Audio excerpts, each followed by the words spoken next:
Welcome. I'm Dr. Liz, an entrepreneur, speaker, podcaster, mom, and wife.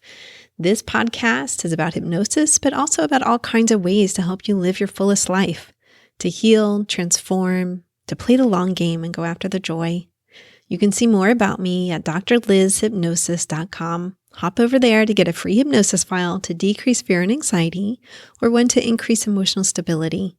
They're there just for you. I hope you enjoy the podcast as much as I do. Peace.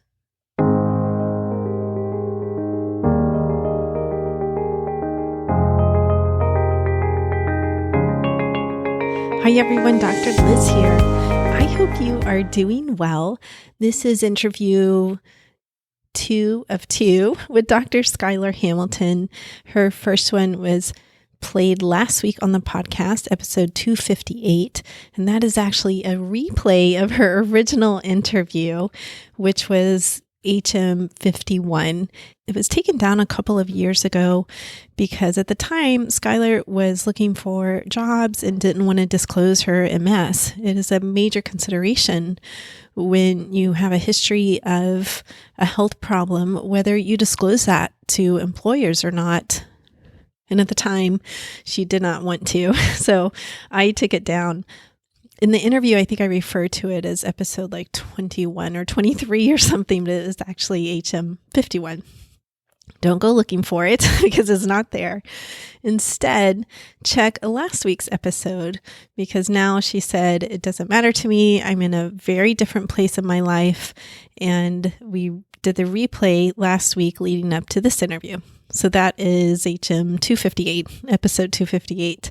You can listen to her original interview about how she used hypnosis to heal her MS, to put it into remission. So today we get the update about what's happened since then. And then she also talks to us about quantum biology and quantum healing and what role hypnosis plays in that. So it is a fascinating conversation, personally and professionally. Dr. Hamilton is always fascinating to talk to. So I hope you enjoy it as much as I did interviewing her. And that is helpful for you to make some changes in your life that perhaps you're wanting to make. All right, I hope you're healthy and safe. Peace.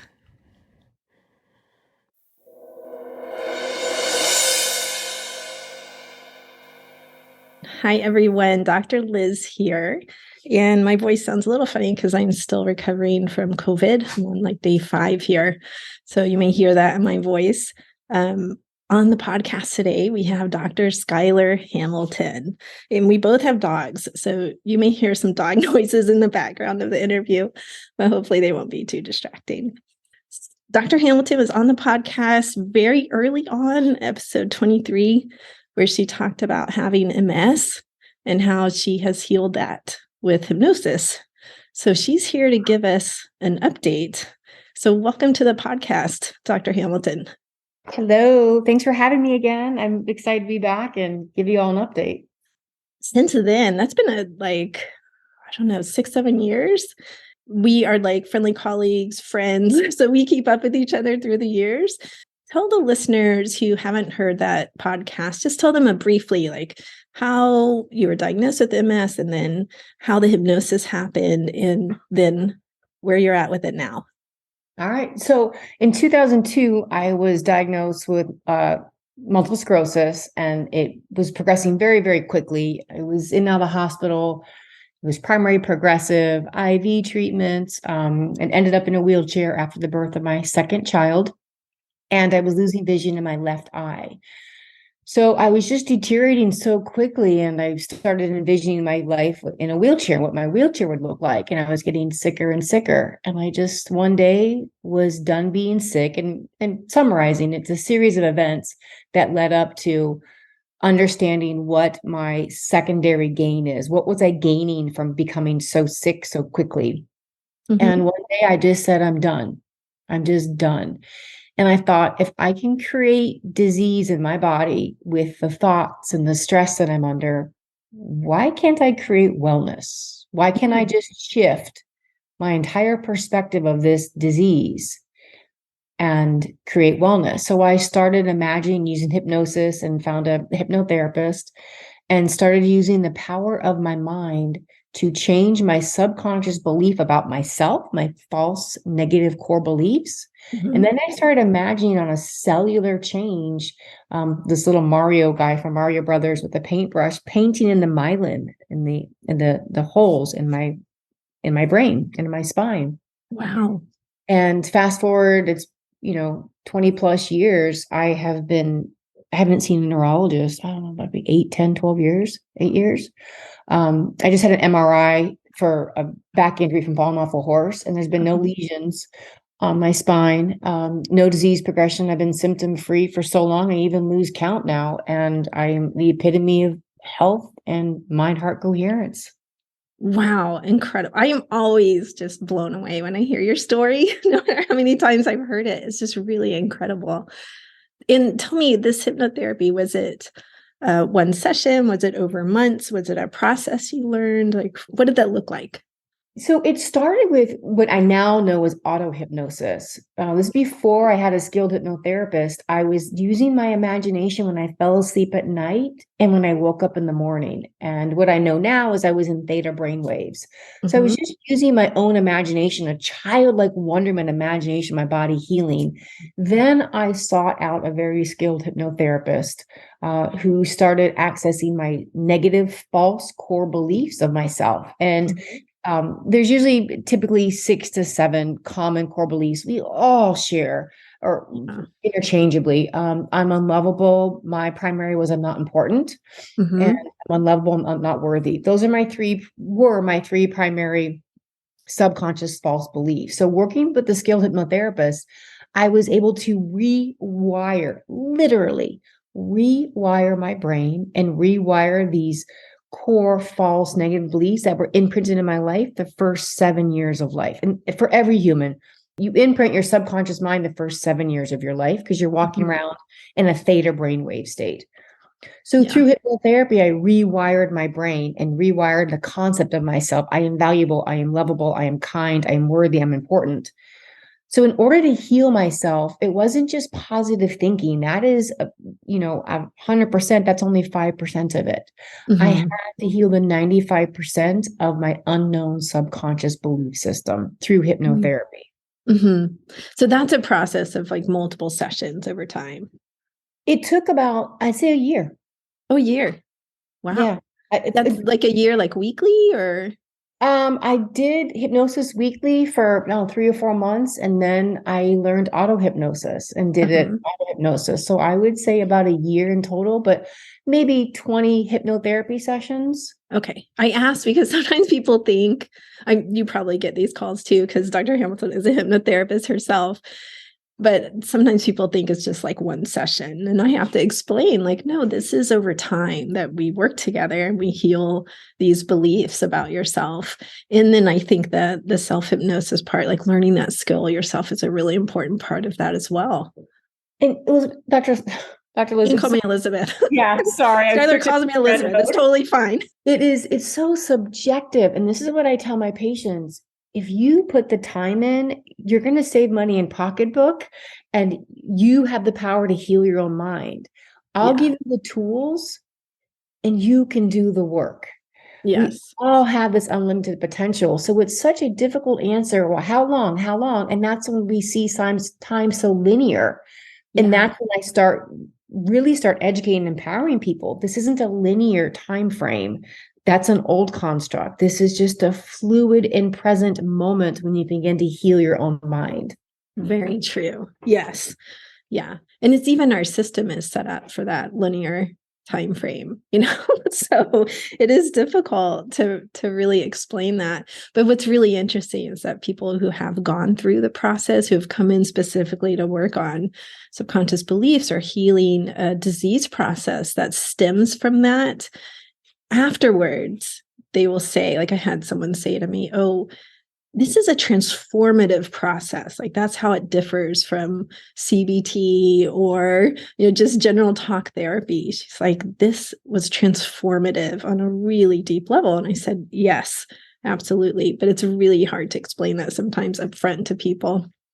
It's literally a cellular upgrade and a rewiring of the brain. Yes. You are considered very rare in the MS world. Yes. Like I had someone recently that came to me to stop vaping. He had MS. I shared your interview with him and I said, you might consider seeing her for the MS process. I don't know if he ended up contacting you, but he looked at me. He's like, MS can't be cured. And I said, well, I didn't say cured, but I said, why don't you just talk to her and see what she has to say? But you would consider yourself cured, yes?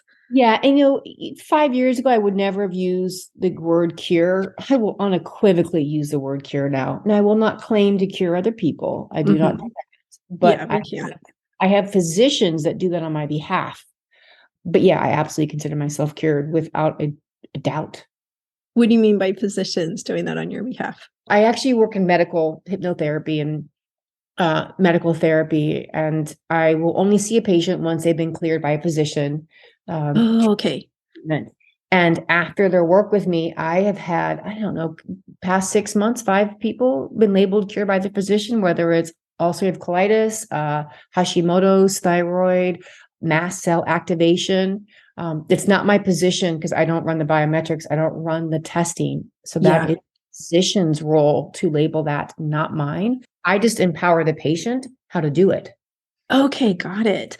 I had another hypnotherapist who I interviewed that worked a lot in the medical field, and she was much older. She was like in her late 50s, early 60s at the time. This was years ago. And she said, like, we can't use the word cure. We're actually not even allowed to. But she's like, but you tell me if someone comes in with IBS and then they haven't had an episode for 10 years, that's cured. And she's like, even though we're not allowed to say it. and, and I was like, yeah, she has a good point, but I really love the point you make. Like, as PhDs, medically, we really can't use that term. We're not doing biometrics. Absolutely, it's the physician's role to say that. Yeah, I really like that. I work with a fantastic team of physicians that are use cutting edge science and quantum biology to treat their patients, and they're not stuck in the old paradigm. They're innovative. Wow. So let's talk about quantum biology, and let's start with just an explanation of what that is for people who haven't heard the term. We typically think of science and medicine in Newtonian physics. It means there is mechanical, physical parts that can change by either surgery or by drugs. What quantum physics is, or quantum mechanics is, it's how the universe operates. Quantum biology is the foundation of the universal field. And an easy way to understand it is if you were to hold two magnets, and when you start getting them close enough, they begin to draw to each other. So quantum biology is that space in between the two magnets, the two physical parts, that space between that electrical field that you cannot see, but you begin to see the change, they begin to draw to each other. So quantum biology is the space between the matter, is a very simple way of breaking it down. It's an electronic field which resides inside all of our cells. Okay, got it. And that electromagnetic field is actually measurable 2 to 3 feet. Some argue even more, but arguably 2 to 7 feet outside of the human body. So what quantum biology is, it's understanding the electromagnetic field within our cells. So we break down the word electromagnetic. The sun is electric, magnetic is the earth. Our body is electromagnetic field. So space in between the cells. So another way to look at it is if quantum biology is not looking at the organ, the heart, the liver, the bone, it's looking at the cells that make it up. So what's inside a cell and what causes an electromagnetic field? And this is where the healing begins. If you look at an atom and look at the nucleus and then look at the electron, and the way to describe the distance between the nucleus and the electron, if you were to put a basketball in the middle of an arena, like a football field, that's the nucleus. The electrons would be the gnats circulating around the football field. That's how much of a distance there is from the nucleus to electron inside an atom. So what is that space in between the nucleus and the electron? It's the electronic field. It's energy. It's energy. It's energy. So when you Yes. look at our bodies, all we literally are is energy, frequency, and vibrations. So quantum biology is using that space between the cells to heal. Okay. So you're changing the energy, frequency, and vibration between the cells, like how the cells interact with each other. Yes, and that starts with our mind, our thoughts. And it Okay. starts with, and that was the nano spectrum. Quantum biology is the understanding of subatomic particles. But how does that relate to our health? So we're going to scroll out and go much, much bigger. Mm-hmm. When you pull away from the electrons and the atoms and pull all the way back to our thoughts, and they're like, oh, positive thinking. But it's more than that. And this is actually from Dr. Joe Dispenza. This is not from me. I'm going to summarize his research at this point in time. So if you look at our thoughts create a chemical reaction. You have, you think a cop car pulls up behind you. Oh my gosh, I'm getting pulled over. You have a thought, and that thought faces a series of chemical reactions. That chemical reactions creates a feeling. Those feelings over time, if every time you see a cop car, you start having pulled up behind you, start having a behavior behind them. Oh my gosh, I have to slow down my speed. Yes. And it becomes a habit. You see a cop car, you habitually know to slow down. Yes. If you think of it in terms of how you live your life. So if your thinking creates feelings. Your feelings create a chemical reaction. Those chemical reaction then over time begins to form a temperament. Over time, feelings become a mood. Over time, moods become temperaments. Over time, temperaments become habits. Yes. Habits then become a personality. It's like you say to someone, they're always in a bad mood. He or she is always in a bad mood. Over time, your personality becomes your personal reality. So the way I spend my days is how I live my life. So our thoughts create feelings. Feelings create chemical reactions. Those chemical reactions infiltrate our entire body, every part of our body. So if you're in a chronic state of fight, or frozen, you're in a chronic state of stress, chronic state of cortisol, chronic state of adrenals, those molecules of emotions from those thoughts infiltrate the entire body. We now know that we can store trauma, stress, cortisol, adrenals in our body for up to 3 generations. Whoa. Yeah, that's a lot. So when you look at how the body stores stress and trauma, it creates dis-ease within the body. So your thoughts create a feeling, your feelings create a mood, your mood creates a temperament, then your personality's changed. Now your body's in a state of dis-ease. It's in a chronic state of fight, flight, or frozen.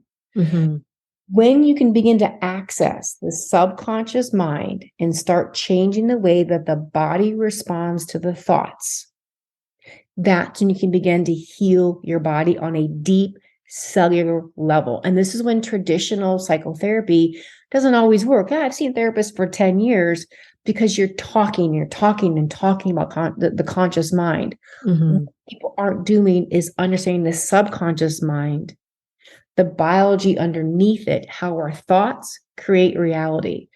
And another way to look at it, we all understand the placebo effect.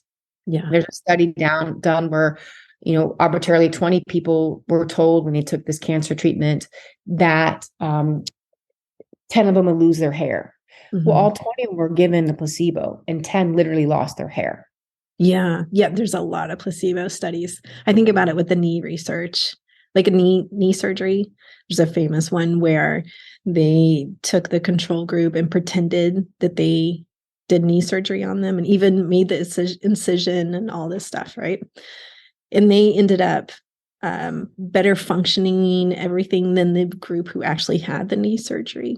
I think about this and my left knee aches. I think about this study. Conversely, it's called the nocebo. The nocebo effect is when we believe something is wrong. Our belief system then creates dis-ease. Over a period of time, it creates diseases. Yes, absolutely. If you think about the subconscious belief, I'm unlovable, I'm not worthy, I'm not good enough, I'm so stupid, I'm so fat, I'm so ugly, no one loves me. We have arbitrarily 60 to 80,000 thoughts a day, arguably how many we have. 70% of those thoughts in most humans are negative. Yeah. So if you have 60,000 thoughts a day that are negative, you are releasing chemical reactions throughout the body that are creating disease in the body. Yeah. That's quantum biology. Yes. Fascinating. And hopeful. I do believe like a good CBT therapist can get there in a much longer time frame, actually.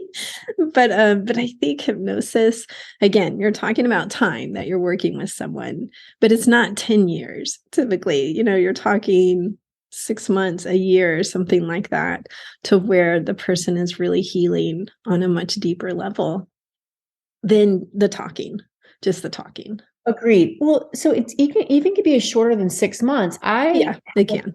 a 40-year-old patient who has something called mast cell activation. And when she eats almost any food, she had anaphylactic reaction, had to have an EpiPen. Wow. She went anaphylactic. After a third session, she could introduce 80% more foods. Yeah.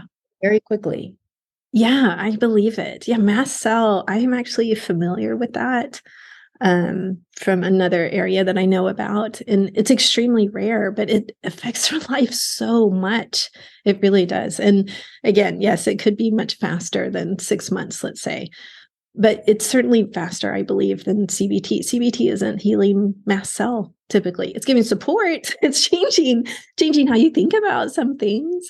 Doesn't get to those subconscious beliefs. It really is a conscious type of process. I mean, again, with the caveat that you get a really skilled CBT therapist, they can get there sometimes. I'm thinking of like David Burns out in San Francisco, who can do, a 2-hour session, the person feels done. But typically, that's not the therapist you're getting, someone with like 70 years of experience, right? Yeah, CBT is highly effective. It does take a little bit longer. In CBT can be effective in this way, but I do prefer other modalities that really understand the way the neuroscience behind it. But there's a saying, I do not mean political when I say this, but what does it mean to be woke in a very non-political sense? It's when you become consciously aware of your subconscious thoughts. When you're able to become consciously aware of your subconscious thoughts, you can change your biology. Well, it is really interesting. And I think you were at this seminar, the one that Dabney Ewan gave. Were you at that one? Okay. Yeah. And he's no longer alive. He passed away a couple of years ago. But I remember him saying, like, you can do this process yourself. You go into your own hypnotic trance. And this was a seminar for hypnotherapists. So most of us are very skilled at going into a hypnotic trance. We can go pretty quickly. And he said, ask yourself the questions, listen to the answers. And it's like in that way, I think you can learn to access the subconscious thoughts that come up. Now, whether you choose to listen to them or not is a whole different matter, though. Yeah, it's like, oh, geez, I really want that answer, Yeah.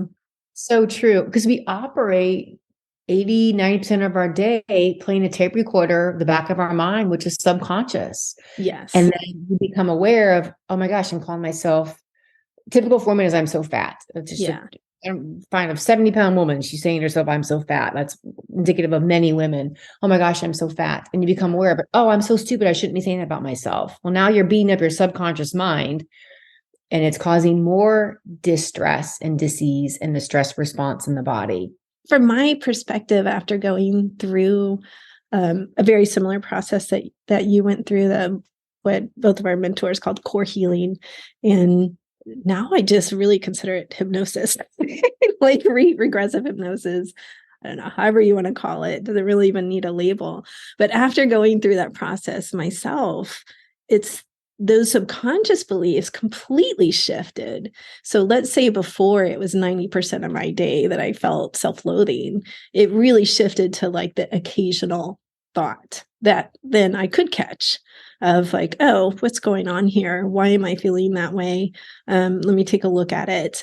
But most of my day, even now, and this has been, I don't know, 5 years or so that I did that, even now, most of my day is spent more in appreciation, gratefulness, the positive stuff going on. So, it is fantastic you mentioned that, because that is the vibration that literally rewires the brain and the cellular structure. And it's called transmutation of energy. So if you're subconsciously going, oh, I hate myself, I'm not worthy, I'm not lovable, you're emitting a very low frequency vibration that is measurable. Just like you measure your heart rate and measure your heart, your EKG or an EEG with the brain. These negative thoughts actually have a frequency to them. So when do they really? Oh, yes. And it's actually measurable 2 to 3 feet outside the human body. But your heart. How are they measuring it? Like 2 or 3 feet away? So there's Dr. Joe Dispenza is the cutting edge of neuroscience, with the quantum field and the quantum understanding. He is running these mind-blowing seminars, which I've attended one, these mind-blowing seminars where he's using electromagnetic devices to measure he calls them energy center, typically heart chakra, but he used the term energy center, where the heart, if you measure the heart, there's these instruments that can measure it 2 to 3 feet outside the human body. In horses, it's 20 to 30 feet. Really? Yes, that's how birds and horses, they run and pods and packs and flocks. The human body. That's why when you walk into a room and something about it just gives you, I call bad juju. You're like, bad juju. We don't know what it is. Yeah. You actually can physically feel other people's energy. That's why sometimes you feel good in someone's presence. Other times you feel bad, because the human body, all it is frequency of energy. If you break it down to the quantum part of it, think of electrons, electromagnetic field. So that's measurable. Yeah. Yeah. And I think an easy way to relate to this is sometimes when people are like house shopping or apartment shopping, and they walk into a place and structurally it meets all the requirements, but it just feels like, nope, this is not it. Or this was a very happy home, or it wasn't. Yeah, absolutely. Got it. And then it goes back to the magnet, the having two magnets. You can't see it, but there's a field there. It's a magnetic field. It's the quantum field. Okay. When they're doing an EEG of those negative thoughts, I can actually see that on the EEG. Is what you're saying? Lower vibrations. Yes. Okay. You can actually, so think about, I'm trying to keep it so it doesn't sound so disorganized, but when you are operating in a sad, depressed state, you feel low. But when you're operating, let's say you have a great Christmas morning or Hanukkah morning, or just something where you just brings you joy, you're operating from a higher vibration. A sense of gratitude is a frequency that resonates throughout the entire body, and the brain and the heart are electromagnetic impulses. Thoughts are electromagnetic, heart impulses, electrical wiring.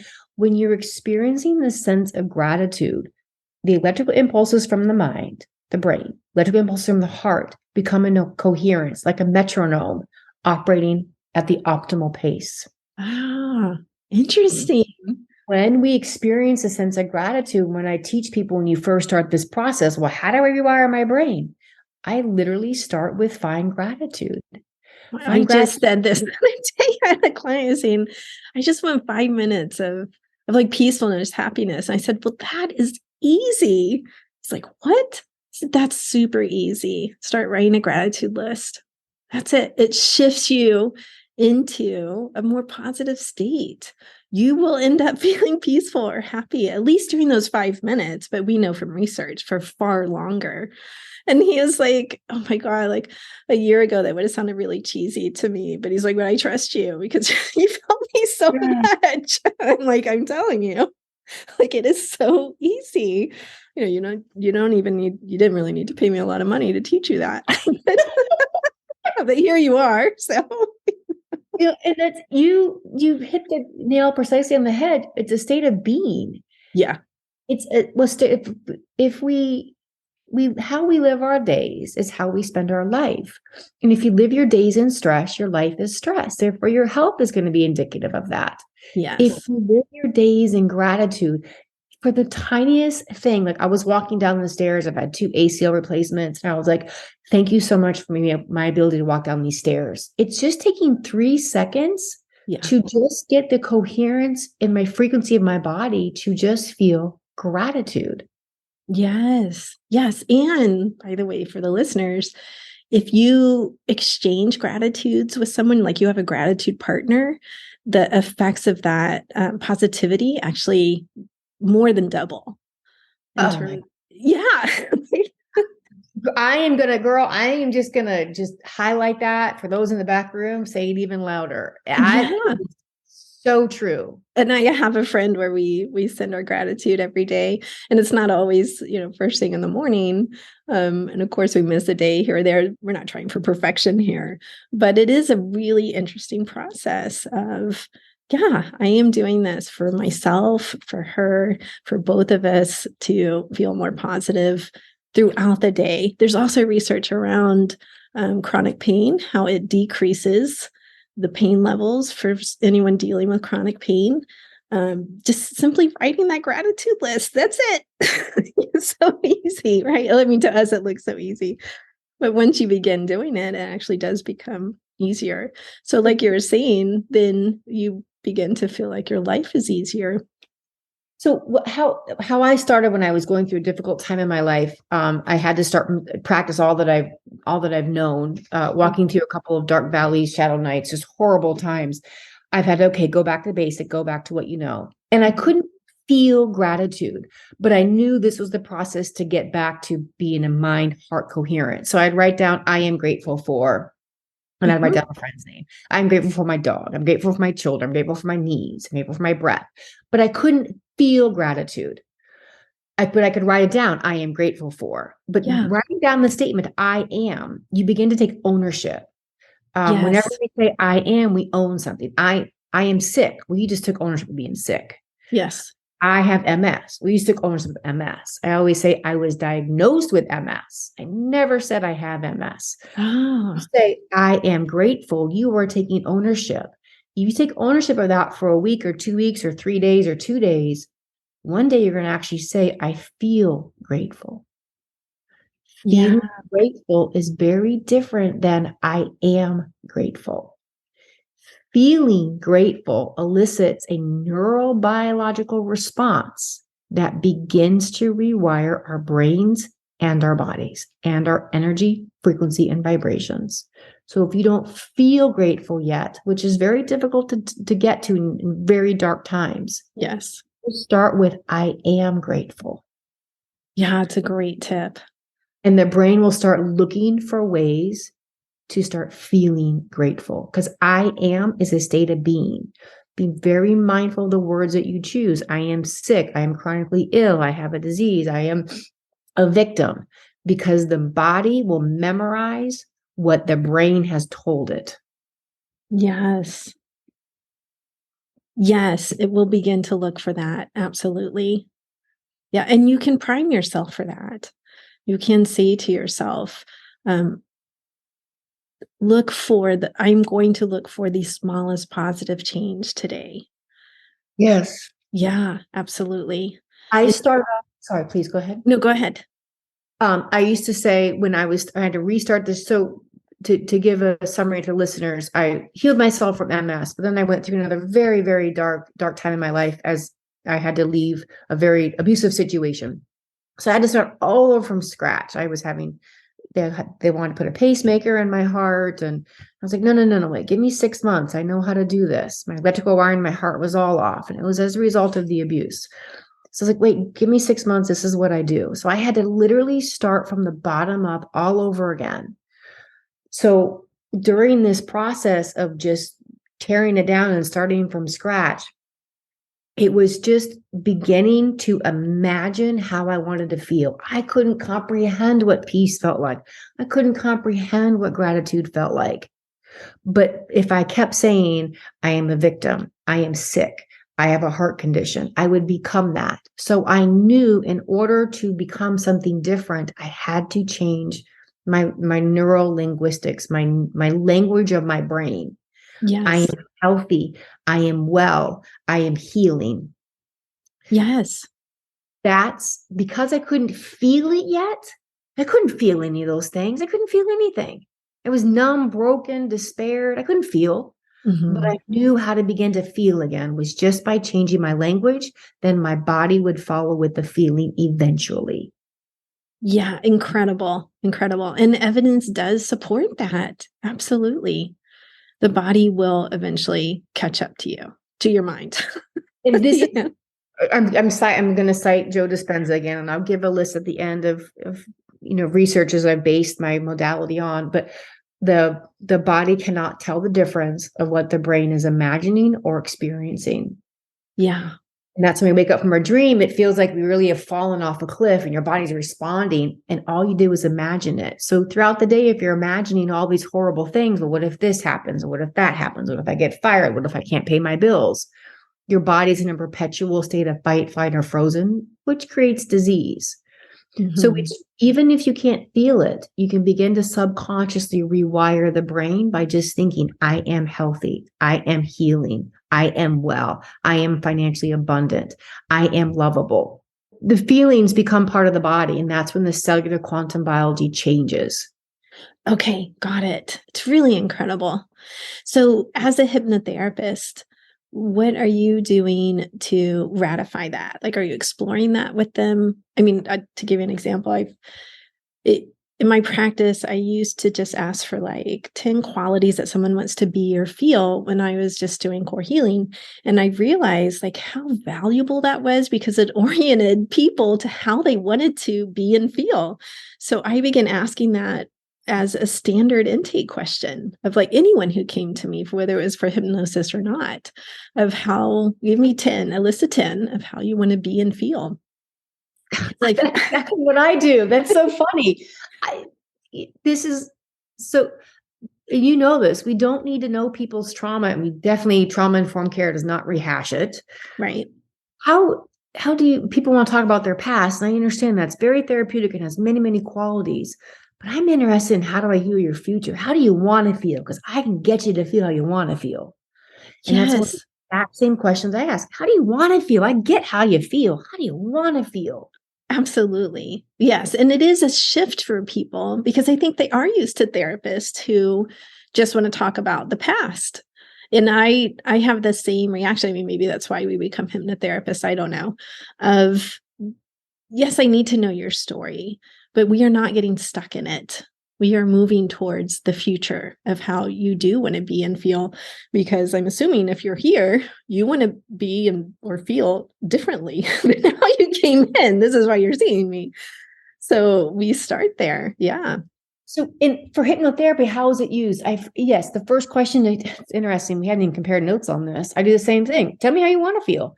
Yeah. And I write down what they're saying, because their language will convey to me what is wrong. Well, I'm just always so constipated and bloated. I want to feel relief. I know right there they're in a frozen response because the GI tract will always tattletale what's happening. So constipated bloating. It's funny. Yeah. Constipation and bloating means you're stuck in frozen response. I've got diarrhea. I'm scared to go out in public because I always have to run to the bathroom. I don't know where the toilets are. Okay, now I know they're in flight response. Yeah.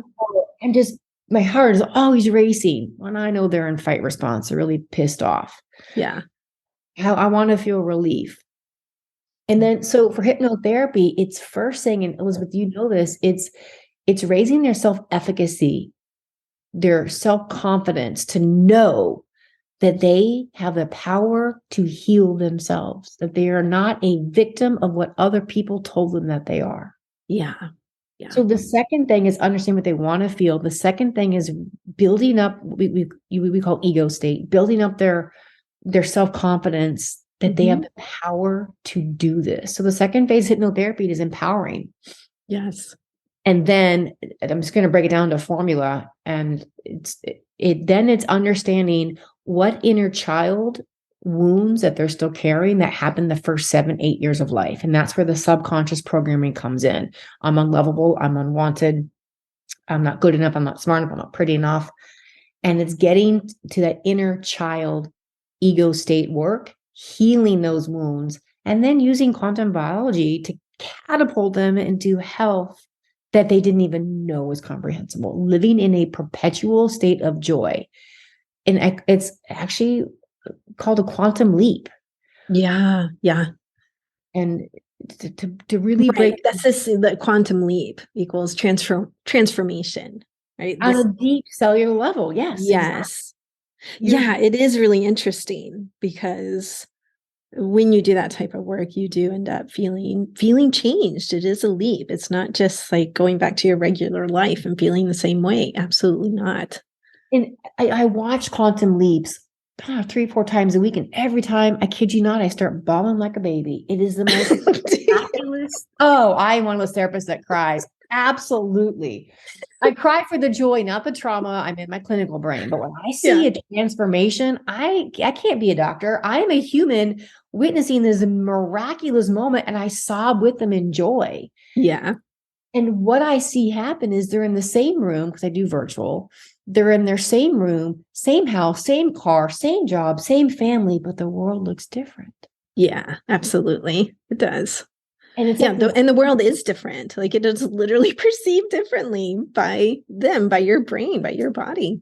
And this is a really good way to describe it. And if any of our arachnophobia, please like tune this part out. But if you see a spider with like 8 different eyes, there's 8 different perspectives or views to see the world. And I will help the people, hypnotherapists, we help the people find the exact right optimal lens to view the world, to have a state of being of enjoying each moment, enjoying the moment, to just find the right lens where the mind and the heart are in coherence, the body's in coherence.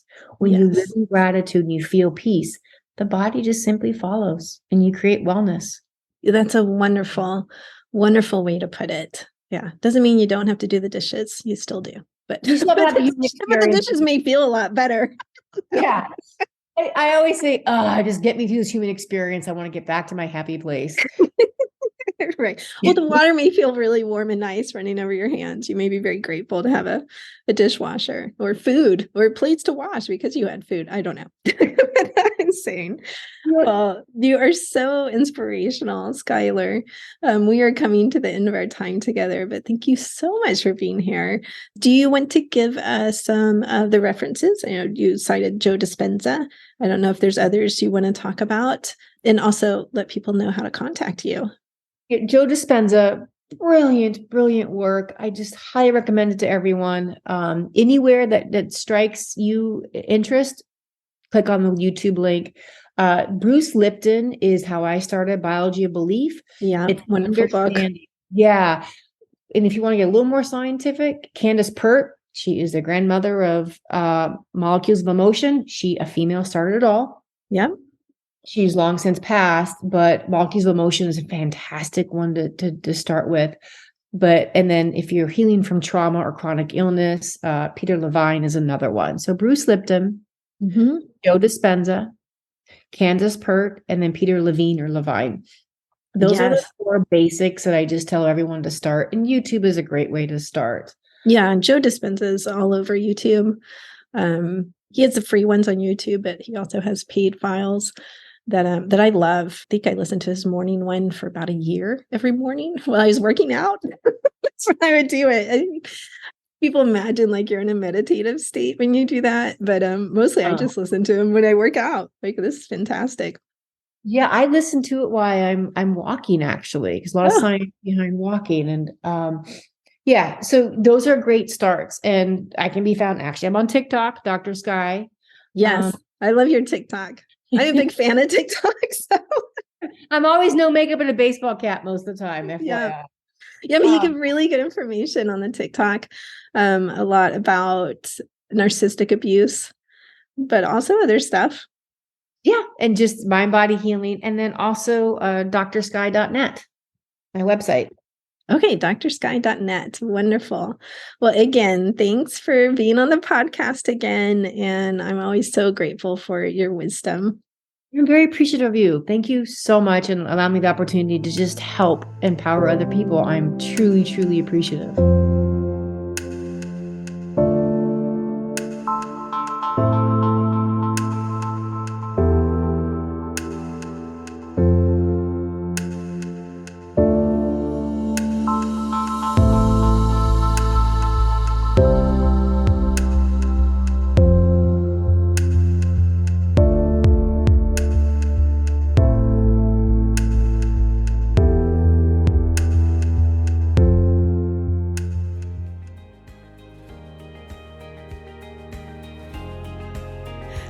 truly enjoyed today's episode.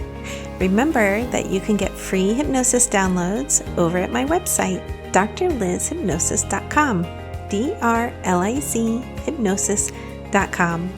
I work all over the world doing hypnosis. So if you're interested in working with me, please schedule a free consultation over at my website, and we'll see what your goals are and if I can be of service to you in helping you reach them. Finally, if you liked today's episode, please subscribe to the podcast or tell a friend. That way, more and more people learn about the power of hypnosis. All right, everyone, have a wonderful week. Peace. This podcast is not mental health treatment, nor should it replace mental health treatment. If you need therapy or hypnotherapy, please seek treatment from a trained professional.